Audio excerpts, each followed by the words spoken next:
Hello and welcome. Are you a country with a bad track record in, say, human rights?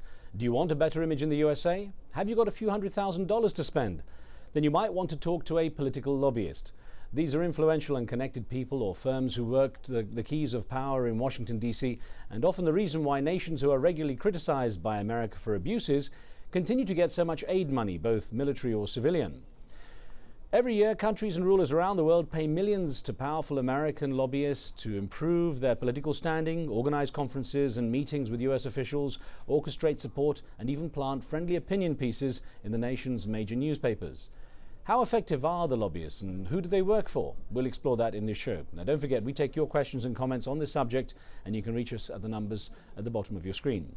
We're joined by a journalist who went undercover to find out more about these strategic communications firms, as they often call themselves. Ken Silverstein is the Washington editor of Harper's Monthly magazine.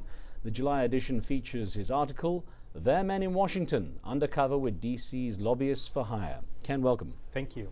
I've got to start off by asking you, your article in Harper's mentions a number of countries that, are morally questionable with whom the USA has dealings. Now, how do you decide which countries are good and which are bad when it comes to dealings?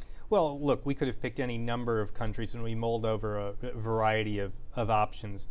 We wanted, though, to get a country that had an extraordinarily bad record on human rights, obviously, and again, there's still quite a bit to pick from. But we wanted a country that, in the United States, was deemed to be, pretty much a pariah state, where the sort of consensus opinion was that the country was, if not quite beyond the pale, pretty close to being beyond the pale. And Turkmenistan is clearly one of the worst. I mean, it's a Stalinist regime, not quite as bad as North Korea, but pretty close. So you picked Turkmenistan. You posed as a businessman, Kenneth Case, with a fictional British company, the Malden Group, Right. and went out looking for lobbyists to try and improve the image of Turkmenistan in the USA. How hard was it to find a powerful lobbying firm that would do that job? Very, very easy. I mean, I approached 4 firms. 2 of them asked questions that, while not very difficult to answer, indicated that they were prepared to do just a wee bit of due diligence. But 2 of the firms really were pretty much falling all over themselves to meet with me and clearly indicated that they very badly wanted to work for Turkmenistan. And this was APKO and Cassidy and Associates. Those were the 2 firms that I went in for face-to-face meetings with. It was very easy to arrange the meetings. What sort of questions do they ask you when they're looking, to take on this? What sort of concerns do they have? What kind of due diligence do they do? Well, the 2 firms that I met with didn't really do due diligence of any type. I mean, that's exactly why I picked them.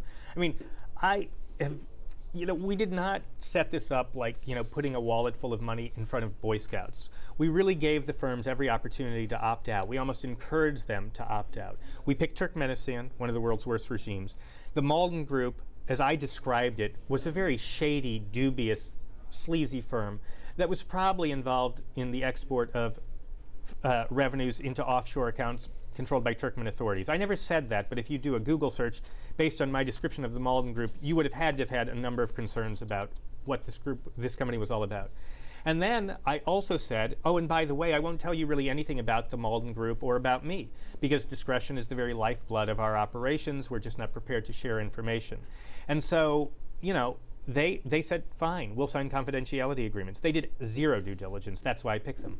Well, I'll get on to more about that in a second. Let's get the first caller, and we have Javid in France with a question. Javid, what would you like to ask? Good morning, good afternoon. I had a question that the lobbying, is that a legal thing in the United States? If the American law is not punishing this? Right. Well, it's legal to lobby with very few exceptions. I mean, there are a few countries. For example, North Korea, as attractive as it was, as potentially the country that we would have picked. We wanted the lobbyists to represent. That is illegal. I mean, it's flat out illegal to lobby for North Korea. But there are very few restrictions, and in fact, that was the whole political point of the piece. We didn't just want to show that some lobbyists in Washington don't have ethics, because that's, sort of a dog bites man story.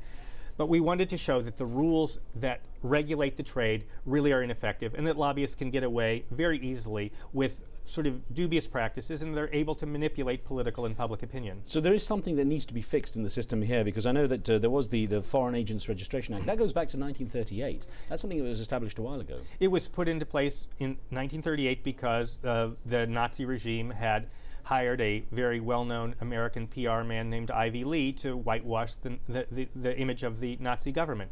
So Congress got upset about this. They put this law into place back in 1938. And again, that's what we wanted to show, was this is a law that is, you know, about 70 years old. It's been amended a few times, but it just, for the current situation, it is not effective. Lobbyists can get away with murder under that law, and that's what we wanted to show. Now, one thing, as we're going to bring up the card that you fabricated, the Kenneth Chase card for the fictitious Malden group. We can have a look at this now. As I ask you, you did take some flack, though, for doing this, going undercover and misrepresenting yourself, in effect. And people were saying, well, you know, ethically, as a journalist, what boundaries have you crossed? Well, I would say that I have received an enormous amount of email and phone calls and general comment about this story. Overwhelmingly positive. I think the average American does not really have a moral quandary here, does not see a moral quandary here. They believe that lobbying for dictators is worse than a journalist tricking lobbyists to expose their dirty linen. But I have been criticized by some in the American press. And, you know, I have said, I was transparent with the readers of the magazine. We didn't hide what we did. If readers are not comfortable with what we did, they're free to dismiss the findings. But I haven't found that many people have gone that route. I think most people have been pretty upset and shocked by what we found and have been willing to accept what I did. And I think especially in light of, as you say, the fact that there is such a big issue from the administration coming out and saying we want, you know, to promote human rights, we want to promote democracy and so on, and then it seems like it's endorsed inside to do this kind of thing. Absolutely. I mean, that again was one of the political points we wanted to make. We'll get Mohammed from Austria on with a question right now. Mohammed, what would you like to ask? Yeah, my question is that isn't this the American hypocrisy, and why isn't there any kind of independent inquiry into these kinds of firms that allow cases like this to flourish, like Turkmenistan? Thanks. Okay, thank you. Yes, I mean, I agree with you. Again, that was what exactly the point we wanted to make, right. That this is, you know, behavior that is really, I think, unacceptable, and that, you know, for people to be willing to effectively do anything for money. Oh, represent a dictator? If you pay me a couple of $1 million, sure, I'll do it. Yeah, we wanted to point out that these people are hypocritical and that they shouldn't be engaged in this activity. Now, isn't that, but I mean, to play devil's advocate, isn't that part of the American system, though, to be able to do business, to be able to take on, to have the freedom to do this kind of business, to argue in favor of the firms, the lobbyists, you know, don't they have a right to take on the work if someone wants to improve their image? Well, I'm not proposing that we ban lobbying and that all lobbying be outlawed. We wanted to set up the most extreme possible situation and show what firms were willing to do and how they would try to basically dupe political and public opinion. So talk about standards, in effect. Exactly, to talk about standards. And I'd also point out that this is, you know, because lobbyists will tell you, if you ask them, they'll say, well, gee, you know, in criminal court, every defendant, no matter how awful, you know, even a serial murderer is entitled to representation. This is not the same thing. Okay, these dictators are not in criminal court. They're in the court of public and political opinion, and what the lobbyists are trying to do is to get them aid or just simply to improve their image. It strengthens their reputation and their grip on power. That's what's wrong with it. There's no parallel with the criminal court. Well, Ken, there was an email question that had come in from Lahore in Pakistan, and Farhana Syed from Pakistan wrote to us saying, are these lobbyists stopped by the US government from doing a job because a certain country is not favored? Now, you'd mentioned North Korea, but are there actual, I mean, apart from North Korea, are there specific criteria that, you know, that can be pulled out and said, you can't do business with this country because of our regulations here or there? Well, you know, there was one case here where a well-known lobbyist in town agreed to represent the government of Sudan. And that was the only case I can think of which provoked a big public uproar, and where members of Congress took issue with this, and the lobbyist, whose name was Robert Cabelli, actually dropped the account because it was too controversial. But there are very, very few restrictions on what lobbyists can do. I believe that you can't represent North Korea, Cuba, probably Syria. There are countries that the U.S. has very little or no diplomatic relations with in those countries. There are trade regulations where you cannot do any commerce with certain countries, but it's just a handful. What I found fascinating in your article in Harper's Magazine, I urge our viewers to read it, is that, you know, you name some of the powerful people that you come up with when you go to these lobbyists. They pull out a handful of very influential and powerful people in the meeting who say, we can do this for you, we can do this, and we can do this, including planting, you know, positive stories in the major media. And that in itself must be a bit of a shock to a lot of people, you know, when they read this, because they assume that, you know, there is some kind of standard or regulation within the media that says you can't be taken for a ride in this way. And no, and that was one of the things I found that I thought was troubling. I mean, at APKO, they told me that they have someone on staff, basically his 9-to-5 job is planting op-eds in the newspapers. He not only plants them, though, the firm writes them. Like, for example, if they were going to represent Turkmenistan, they'd write up an op-ed there, the lobbyists would put it together, and it would be, a fairly favorable piece about Turkmenistan, and then they'd go out and they'd recruit an academic or someone at a think tank in Washington and say, hey, would you mind putting your name on this? So it'll look independent, and it'll look like there's a respected third party here who's got this point of view. And then we'll go and put it in a newspaper and plant it in the paper. So yeah, I mean, this is just pure media manipulation. And they had a number of other ways to influence the media as well that were almost equally disturbing. Now, in the interest of journalistic balance, we should be fair and say APKO is not doing anything illegal, and it's not doing anything that's that's different from anyone else, effectively, who's lobbying out there. But as a sort of a layman, how could anyone know what they can trust and what they can't in the media? Well, I mean, that was one of the things I found that, again, was rather disturbing, because APKO and Cassidy also talked about how they could arrange events around Washington. And APKO in particular said, we'd look for a respected third party, so that, to host the event.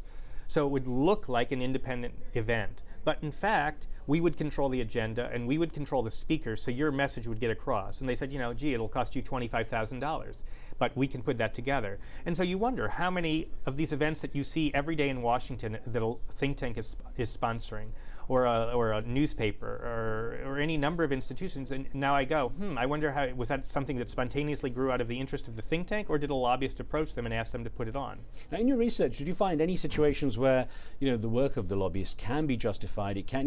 Can you see the positive side of lobbying? Oh yeah, I mean, I'm not saying we should ban all lobbying, and I don't even think, I wouldn't go so far as to argue that you should ban lobbying for controversial regimes, or all controversial regimes.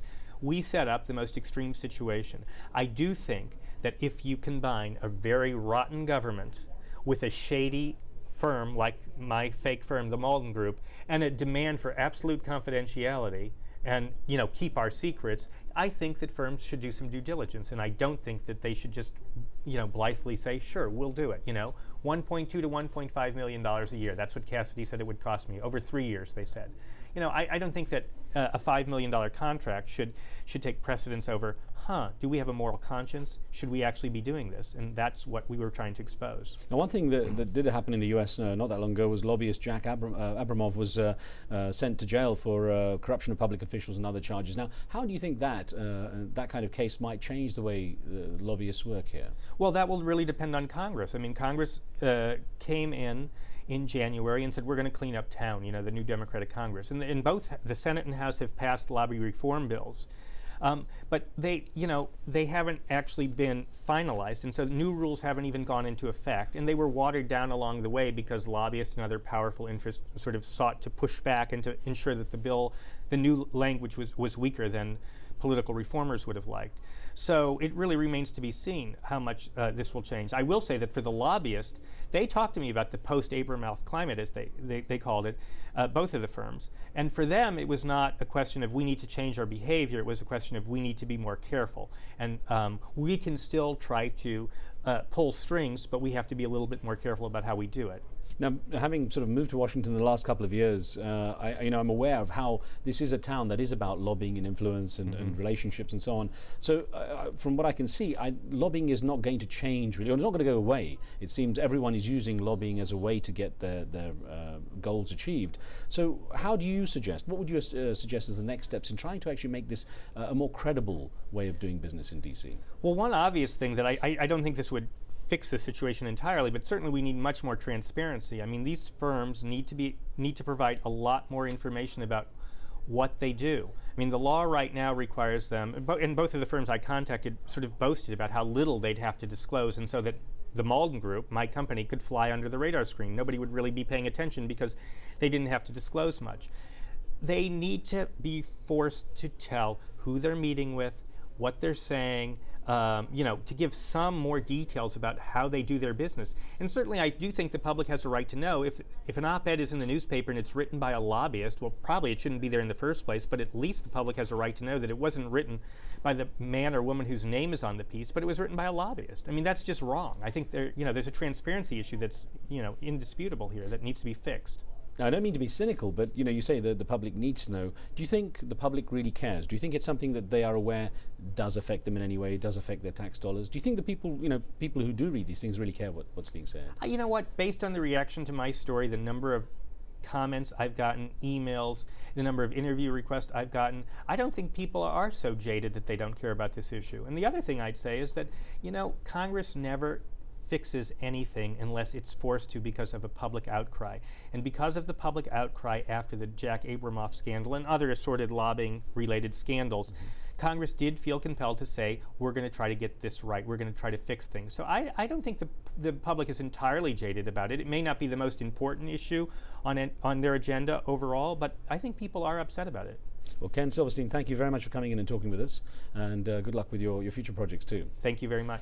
The article is in the July edition of Harper's Monthly Magazine. Do read it if you get a chance. Thank you for being with us. Now, on the next show, we talk about the challenges of being a political cartoonist. Their biting portrayals of public officials often get them into trouble, and we'll talk to a South African cartoonist who's rubbed some powerful men up the wrong way, both in his home country and in the United States. Join us for that. Don't forget, if you have any questions about that or other pressing issues around the world, you can send us emails in advance to riz@aljazeera.net. We'll see you next time. Street Talk is coming up next.